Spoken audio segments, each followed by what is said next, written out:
और आइए सीधा रुख करते हैं असम के बक्सा जिले की तरफ, जहां प्रधानमंत्री नरेंद्र मोदी जनसभा को संबोधित कर रहे हैं। फिर आप लोगों ने एनडीए की सरकार बनाना तय कर लिया है। असम की पहचान का बार बार अपमान करने वाले लोग असम के लोगों को बर्दाश्त नहीं है।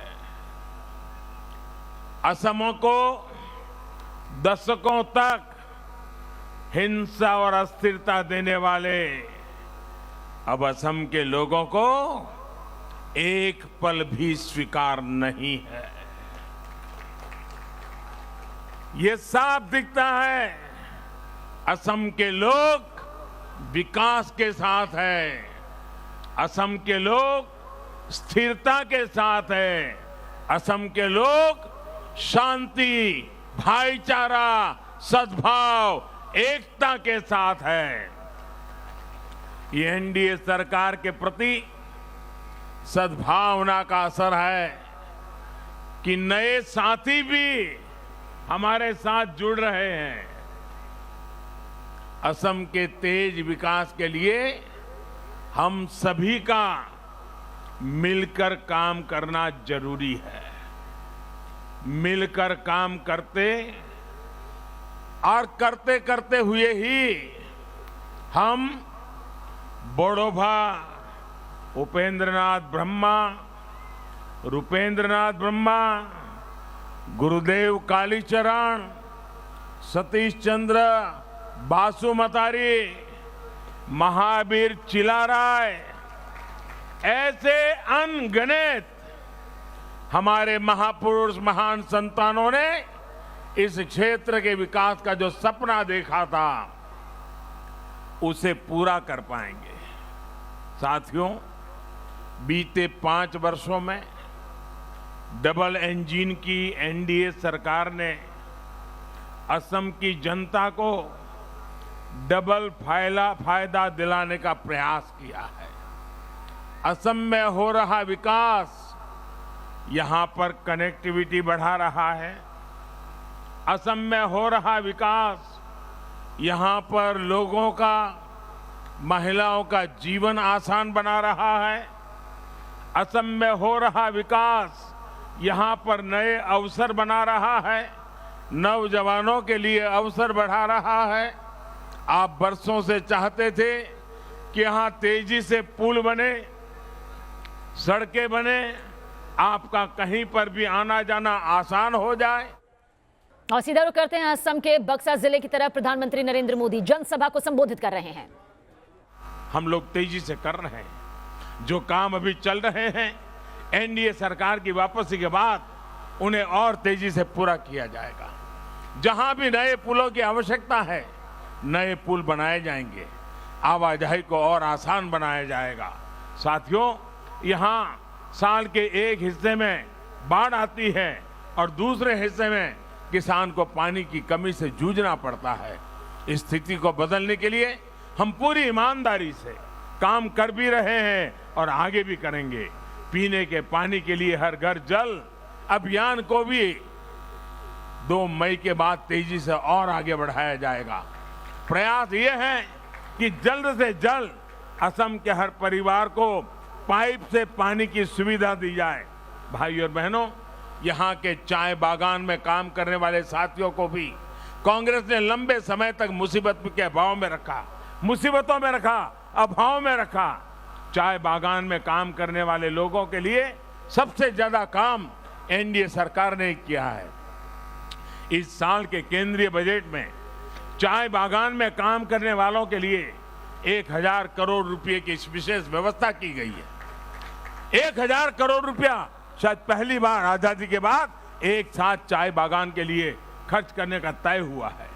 चाहे मजदूरी में वृद्धि हो, आपको अनेक योजनाओं के तहत बैंक अकाउंट से सीधे मदद हो, स्वास्थ्य और घर की सुविधाएं हो, ये काम आगे निरंतर चलते रहेंगे। भाई और बहनों, मेरा उन युवा साथियों से विशेष आग्रह है जो पहली बार वोट डालने जा रहे हैं। देश की आजादी के 75 वर्ष का पर्व मनाते हुए आप जो वोट डालेंगे वो इस बात को भी तय करेगा कि जब हम आजादी के 100 वर्ष मनाएंगे तो असम कितने आगे होगा। भाजपा के संकल्प पत्र में इसके लिए स्पष्ट रोड मैप हमने रखा है।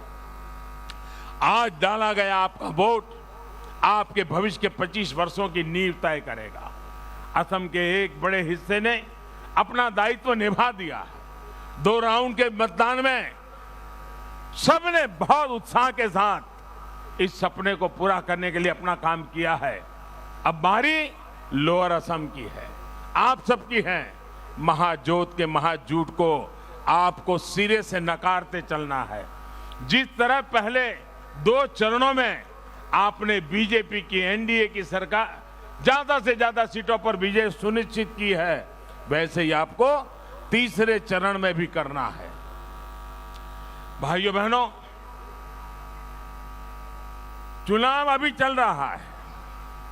मैंने सुना कल कुछ लोगों ने घोषणा कर दी है। उसमें 2 बातें हैं। एक तो उसमें उन्होंने मान लिया है कि ये चुनाव वो हार चुके हैं और अगली सरकार कैसी बनेगी, वो सरकार वालों ने क्या पहना होगा, उस सरकार वालों ने क्या दिखते होंगे, इसका वर्णन किया है। भाइयों बहनों, इससे बड़ा असम का कोई अपमान नहीं हो सकता है। इससे बड़ा असम की संस्कृति का कोई अपमान नहीं हो सकता है। अभी से 5 साल के बाद असम को कब्जा करने की व्यूहरचना, सपने, ये चौंकाने वाली बातें हैं मेरे भाइयों। भाइयों बहनों, मेरा आपसे आग्रह है, आपको भारी संख्या में निकलकर मतदान करना है। एनडीए के लिए मतदान करना है। मैं फिर एक बार इतनी बड़ी तादाद में आकर के आपने जो प्यार दिया है, आशीर्वाद दिया है, विशेष करके माताएं बहनें इतनी बड़ी संख्या में आई है, ये मेरा बहुत बड़ा सौभाग्य है। आप तो मेरे लिए शक्ति रूपेण हो। आपकी ही शक्ति है जो हमें नई ऊर्जा देती है, नई ताकत देती है।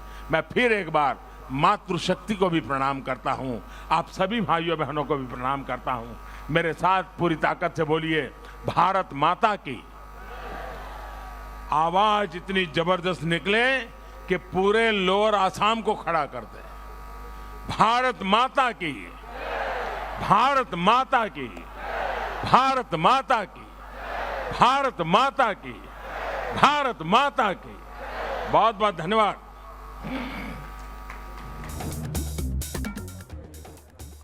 तो असम के बक्सा जिले में प्रधानमंत्री नरेंद्र मोदी जनसभा को संबोधित कर रहे थे। भारत माता की जय के साथ अपने संबोधन को उन्होंने खत्म किया। आपको बता दें कि असम में आखिरी यानी कि तीसरे चरण की 40 सीट पर वोटिंग होनी है। 6 अप्रैल को इसकी वोटिंग होगी, यानी कि 86 सीटों पर अब तक वोटिंग हो चुकी है। अब ये 40 सीटें बेहद अहम बताई जा रही है और असम के निचले इलाकों में बताया जा रहा है कि ज्यादातर सीटें यहां पर हैं, क्योंकि जब पहला चरण हुआ था तो ऊपरी इलाकों पर था, वहीं पर दूसरे चरण में सेंट्रल असम के लिए चुनाव यहां पर हुए थे। अब ये जो निचले इलाके हैं उसे साधने की कोशिश में बीजेपी लगातार जुटी हुई है, क्योंकि पिछली बार बीजेपी की पकड़ यहां पर मजबूती के तौर पर सामने नहीं आई थी। इसलिए बीजेपी इस बार कोई भी मौका यहां पर नहीं खोना चाहती, गंवाना चाहती। इसलिए प्रधानमंत्री नरेंद्र मोदी पहुंचे हुए हैं और देखिए किस तरह से जनसभा को वो संबोधित भी कर रहे थे।